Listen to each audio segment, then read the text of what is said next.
महाराष्ट्राच्या सगळ्या जनतेला नूतन वर्षाच्या शुभेच्छा, दिवाळीच्या शुभेच्छा। ही दिवाळी सगळ्यांना सुखाची, समृद्धीची, भरभराटीची जावो अशा माझ्या शुभेच्छा। आणि मला एक गोष्टीचं म्हणजे तुमच्या प्रश्नावरच मला आश्चर्य हे वाटतंय। मी ज्यावेळेला 3 वर्ष मुंबईचा अध्यक्ष होतो त्याही वेळेला माझा हाच स्टँड होता आणि माझा एकट्याचा नाही, तर आमच्या मुंबईतले आमचे सगळे जे नेते आहेत त्या सगळ्यांचा आमचा हाच स्टँड आहे की काँग्रेसने स्वबळावर लढायला हवं।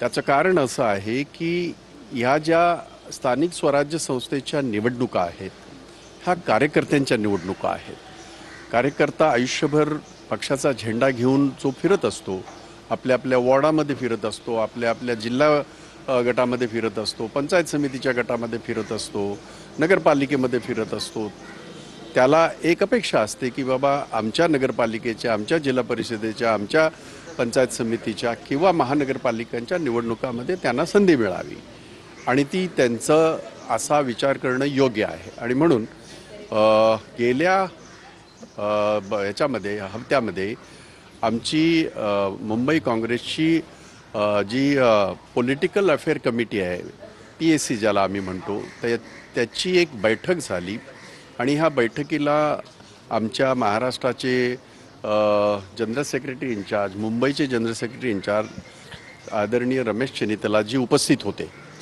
आणि त्यांनी जेव्हा आम्हाला सगळ्यांना विचारलं तेव्हा हे माझं मत मी सांगितलं की मुंबई महानगरपालिका असू द्यात किंवा जिल्हा परिषदा असू द्यात किंवा नगरपालिका असू द्यात, नगरपंचायती असू द्यात, ह्या स्थानिक स्वराज्य संस्था ज्या आहेत त्या काँग्रेसने स्वबळावर लढायला पाहिजे अशा पद्धतीची मी माझी भूमिका मांडली।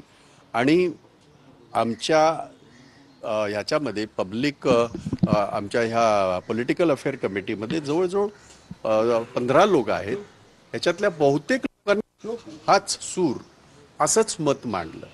त्यामुळे याच्यामध्ये काही बातमी चालली आणि काय चाललं हे काय मला काय माहित नाही की काय चाललं ते। भाई आपल्यामध्ये असं काँग्रेसमध्ये दिल्लीत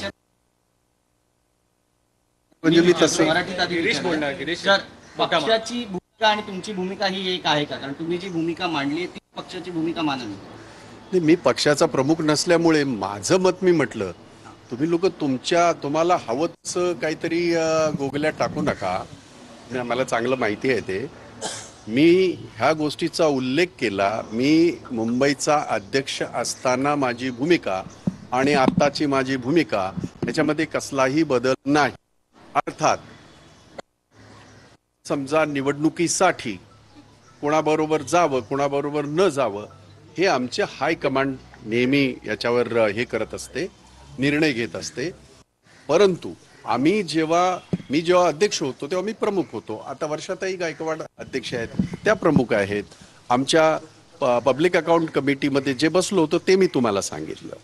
त्यामुळे पक्षाची भूमिका हे पक्षाच्या प्रमुखांनी ठरवायची असते, आम्ही नाही ठरवायची असते। पण आमची मतं जेव्हा विचारली जातात तेव्हा आम्ही आमची मतं मांडलेली आहेत। पण याने काँग्रेस पुन्हा एकदा जिवंत होईल मुंबईमध्ये। तुम्ही आपण काँग्रेसच्या याची जिवंतपणाची चिंता करू नका। 140 वर्ष जर नुसतं जिवंत नाही तर आज देशाच्या पंतप्रधानांना बिहारमधल्या जनतेने काय उत्तर दिलेत हे तुम्ही जरी दाखवलं नाही, ह्याच्यामध्ये पर्सनल कुणी घेऊ नका, कारण तुम्ही तुमचं काम करताय।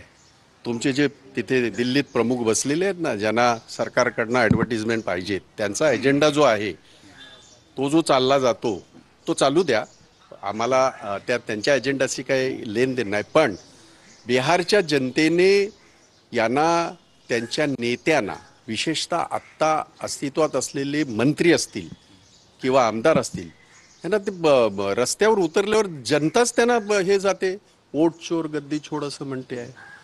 म्हणजे हा नारा हा राहुल गांधीने एकट्याने दिला नाही तर बिहारच्या जनतेने दिलेला आहे आणि हाच नारा महाराष्ट्रभर सुद्धा चालेल आणि देशभर चालेल। तुमची जी भूमिका तुम्ही मांडली आहे त्या भूमिकेवर तुम्ही शेवटपर्यंत ठाम राहणार किंवा पक्षाने जो निर्णय घेतला त्या निर्णयाला तुम्ही समर्थन?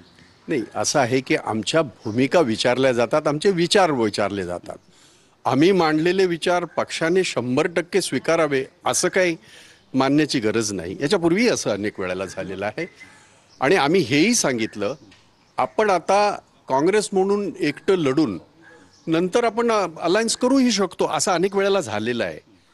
म्हणजे महाविकास आघाडीचं सरकार असताना सुद्धा तुम्ही जाणीवपूर्वक ते टाळताय की काय मला माहीत नाही.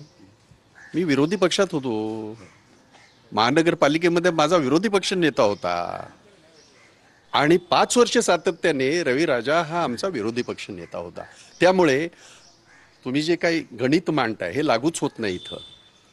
आम्ही नगरपालिकेमध्ये तेव्हाही विरोधी पक्षामध्ये होतो. त्यामुळे आम्ही आमची जी भूमिका आहे किंवा आम्हाला काय वाटतंय, जेव्हा पक्षाचे प्रमुख येतात आणि जेव्हा विचारतात त्यावेळेला आम्ही आमची भूमिका आणि पक्षाने एकदा निर्णय घेतल्याच्या नंतर आमच्या मताला किंवा आमच्या ह्याला फारसं हे राहत नाही. जे पक्ष ठरवेल ते आम्ही करू. काही दिवसांपूर्वी चर्चा होती की दोन्ही ठाकरे एकत्र येत आहेत आणि त्यामुळे राज ठाकरे यांना कुठेतरी त्यांची जी सावरकरांबाबतची भूमिका आहे ती कुठेतरी काँग्रेससाठी अडचण ठरते. नाही नाही, ते तुम्ही बघा, ते त्यांना विचारा. या गोष्टीच्या बाबतीमध्ये तुमचा एजेंडा चालवा तुम्ही. टॉक एनिथिंग याच्यावर काही मोठ्या प्रमाणात अजूनही मुंबईतल्या अनेक ठिकाणांमध्ये वर्चस्व आहे. अनेक ठिकाणी म्हणजे लोकसभेला देखील बघितलेलं आहे आम्ही.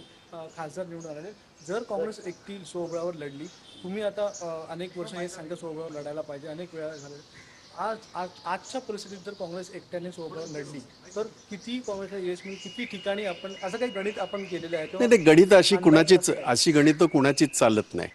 अलीकडच्या राजकारणामध्ये कोण असा मायचा लाल मला माहीत नाही जो छाती ठोकपणे सांगू शकतो की आम्ही एवढी मतं आमची हे येतील, निवडून येतील. हे कोणीच सांगू शकत नाही. त्याचं कारणच मुळात असं आहे की मुंबई हा मिनी इंडिया आहे, कॉस्मोपॉलिटन सिटी आहे.